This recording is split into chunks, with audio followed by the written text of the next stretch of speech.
Exercise 1.2 question number first है, prove √5 is irrational number. √5 को हमें क्या प्रूव करना है? Irrational number. तो इसको हम कैसे प्रूव करेंगे? हम मान के चलेंगे कि ये क्या है? रैशनल नंबर है। Let √5 is rational number. ठीक है, क्या है ये?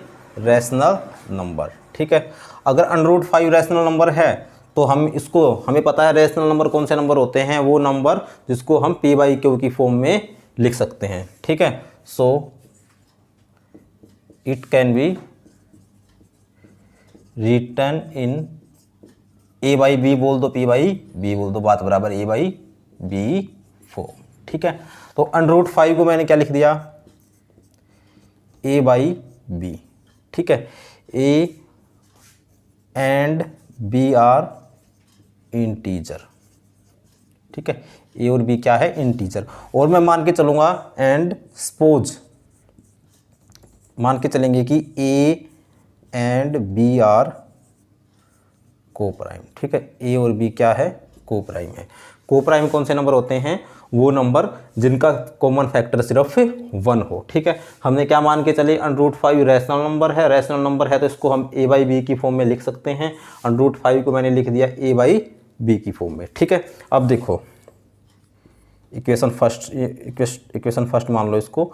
यहाँ से a किसके बराबर आ गया? √5b। ठीक है, अब क्या करूंगा मैं? स्क्वायर कर दूंगा दोनों तरफ, स्क्वेयरिंग बोथ साइड। ठीक है, दोनों तरफ स्क्वायर कर दिया तो a स्क्वायर किसके बराबर हो जाएगा अपने पास? 5b स्क्वायर, क्योंकि √5 का स्क्वायर करूंगा तो कितना आएगा? 5।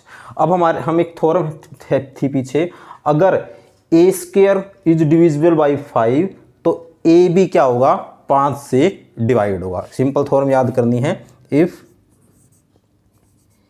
a square is divisible by 5 then a will also divisible by 5।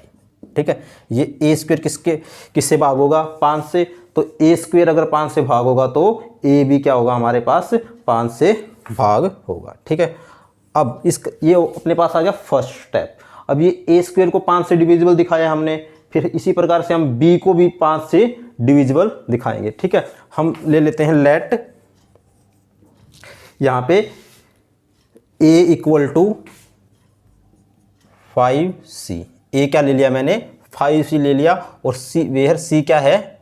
Integer. c क्या है? कोई इंटीजर। ठीक है, और इसकी वैल्यू मैंने किस में पुट कर दिया? अब इक्वेशन 2 में पुट इट इन 2 में पुट किया। a स्क्वायर की जगह क्या रख दिया? 5c का square equal to 5b square, 25c square equal to 5b square. ठीक है, तो b स्क्वायर किसके बराबर आ जाएगा अपने पास? 5c square. ठीक है, b स्क्वायर किसके बराबर आ गया? 5c स्क्वायर के बराबर। तो इसका मतलब b स्क्वायर क्या हो गया? b square is divisible by 5। ठीक है, देखो a square, so b is also divisible by 5। ठीक है, अब देखो यहां से a भी 5 से भाग हो रहा है, b भी 5 से भाग हो रहा है, तो इसका मतलब क्या हो गया? a और b के कॉमन फैक्टर 5 के अलावा भी a और b के कॉमन फैक्टर 1 के अलावा भी है। 1 के अलावा कॉमन फैक्टर क्या हो गया? 5। लेकिन हम मान के चले थे कि a और b को प्राइम है, तो इसका मतलब क्या होगा? अपना जो हमारा मान के चले थे कि √5 रेशनल नंबर है, वो स्टेटमेंट क्या है? गलत है। तो √5 क्या होगा? इरेशनल नंबर होगा। ठीक है, इसको लिखते हैं। So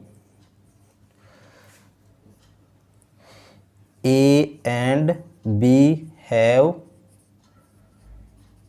common factor other than 1, so our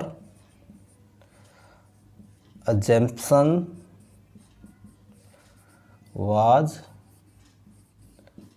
wrong, under root 5 is, so under root 5 is irrational number. ठीक है, दोबारा देखो कैसे किया हमने। हम मान के चले कि अंडर रूट 5 क्या है, रैशनल नंबर है। क्या माना, रैशनल नंबर है। रैशनल नंबर है तो उसको हम किसकी फॉर्म में लिख सकते हैं, ए बाई बी की फॉर्म में लिख सकते हैं। ए बाई बी की फॉर्म में मैंने इसको लिखा और ये माना कि ए और बी क्या है, को प्राइम नंबर है। को प्राइम का नंबर का मतलब होगा नो फैक्टर अदर देन 1, एक के अलावा उनका कोई factor, no factor other than 1। ठीक है, उसके बाद ए किसके बराबर आ गया, अंडर रूट 5b के दोनों तरफ स्क्वायर किया तो ए स्क्वायर बराबर आ गया 5b स्क्वायर। अगर ए स्क्वायर 5 से डिवाइड हो रहा होगा तो ए भी क्या होगा, 5 से डिवाइड होगा। ये अपने एक थ्योरम है। उसके बाद ए को मैंने 5 से लिया, कोई भी इंटीजर है जहाँ सी क्या कोई भी इंटीजर, इसको इक्वेशन 2 में पुट किया। पुट करने के बाद हमारे पास क्या है, बी स्क्वायर बराबर है 5c स्क्वायर। तो बी स्क्वायर 5 से डिवाइड हो रहा है तो बी भी 5 से डिवाइड होगा। और फिर हमने देखा कि ए भी 5 से भाग होता है, बी भी 5 से भाग होता है। तो इसका मतलब क्या हो गया, 5 इसका फैक्टर है। फैक्टर है तो हम मान के चले थे कि ये को प्राइम है। ये हमारी एजम्पशन क्या थी, रॉन्ग थी। और अंडर रूट 5 क्या होगा, सो इरेशनल नंबर।